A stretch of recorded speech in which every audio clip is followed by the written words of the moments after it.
आजकल देश में पाप धोने का समय चल रहा है।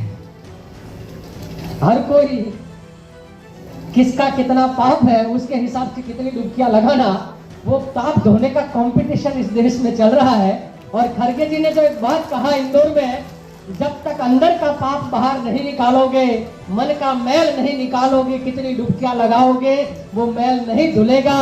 ये कवि कबीर ने भी कहा है, पहले अंदर के मैल को निकालिए, अंदर के पाप को निकालिए, ये बाहर स्नान करने से क्या होए। तो ये जो कवि कबीर ने कहा, ये तो कवि कबीर का भारत है, जहां गंगा जमनी तहजीब की बात करते हैं, वो हिंदू मुस्लिम सिख ईसाई बौद्ध जैन पारसी भाई आपस में सब बहन भाई, और इसके बीच में जिसने खाई बनाई उसी के खिलाफ की तो ये लड़ाई, ये जो लड़ाई है, ये लोग बोलते हैं ना आप किसके खिलाफ लड़ रहे हो। मैं सुदीप जी, देश में जब चुनाव हो रहा था लोकसभा का, तो एक तरफ एनडीए था और एक तरफ इंडिया था, इंडिया अलायंस।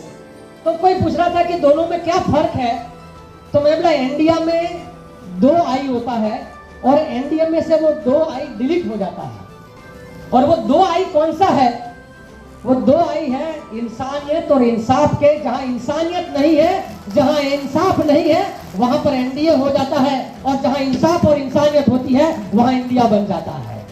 और इसीलिए हम इंडियन कहते हैं कि हम इंडियन हैं, हम इंडिया के अलायंस के साथी है। तो ये लड़ाई जो है इंसानियत के लिए और गैर इंसाफ के खिलाफ इंसाफ पाने की ये लड़ाई है।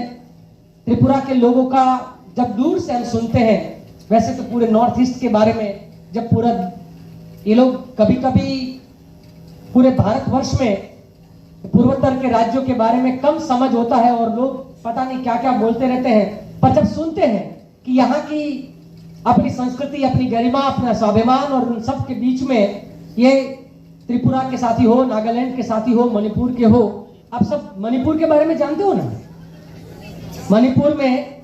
मणिपुर में सदियों से साथ में रहने वाले 2 समुदाय के बीच में दंगा करवाकर हमारे देश का प्रधानमंत्री विदेश में घूमता है, मणिपुर नहीं जाता है। मणिपुर में हो रहे बलात्कार, उन बच्चियों के चित्कार को वो हमारे देश के प्रधानमंत्री के कान तक नहीं पहुंचता है। और यही वो छिपाते क्या है, जब इंडिया की बात होती है तो भारतवर्ष में सभी राज्य आते हैं, सभी बराबर। तो ये मैं त्रिपुरा के बारे में पढ़ रहा था कि त्रिपुरा में ये लोगों ने ऐसा बोल दिया जैसे कि अपना देश 2014 के बाद आजाद हुआ, ऐसी एक चर्चा। वो कोई नौटंकीबाज एक राजनीतिक जो हिमाचल प्रदेश से चुनकर आई है, मेंबर ऑफ पार्लियामेंट, रंगना है कि क्या नाम है उसका नहीं मालूम है, आपको मालूम है ना। हाँ, तो मैं जानबूझ के ही बोला था, आप सबको मालूम है। ये कहती है कि आजादी भीख में मिली, तो फिर हम इनको फूलमाला क्यों चढ़ा रहे हैं।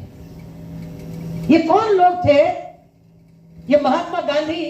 भाई तेरे सावरकर की कोई स्टैच्यू दुनिया के 200 देश में नहीं लगी है, पर ये बंदा जो है सुख लकड़ी एक वस्त्र वाला, उसकी प्रतिमा तो पूरी दुनिया में लगी है और वो दुनिया मानती है। तो ये कौन था। तुम्हारा मोदी जब जाता है यूरोप में, अमेरिका में, वहां का प्रेसिडेंट भाषण देता है तो वहां वो 60 रुपया की दलाली खाने वाले सावरकर की बात नहीं करेगा, वहां गांधी और नेहरू की बात करेगा, या अंबेडकर की बात करेगा। तो ये कौन थे जो देश के लिए लड़े, जो जिसको तुम कहते हो कि देश की आजादी भीख में मिली है।